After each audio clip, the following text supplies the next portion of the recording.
Hi, my name is Gauri and I'm a legal intern with Lexis & Company. In this video, I'll be discussing arbitrability of subject matter. So all matters cannot be resolved outside the court by arbitration, since arbitration is a private forum of resolution. This brings us to the crucial word arbitrability, which determines if a subject matter can be submitted to the process of arbitration or not. The legislature and judicial authority decide which matters cannot be subjected to arbitration.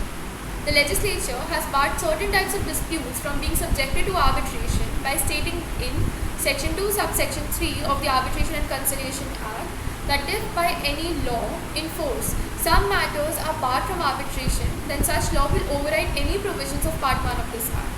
Also, under Section 34 of the Act, this enables the courts to set aside an arbitral award if the subject matter of the arbitration was not arbitrable in nature.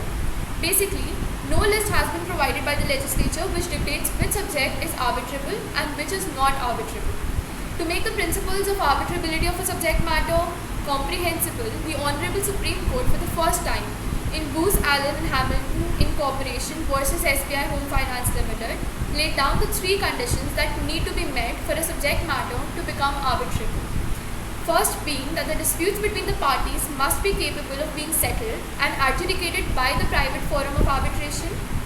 The disputes must come under the ambit of the arbitration agreement or arbitration clause. And lastly, the parties to the dispute must refer the same to arbitration. That brings me to the end of this video. If you have any queries, you can post them in the comments. Thank you.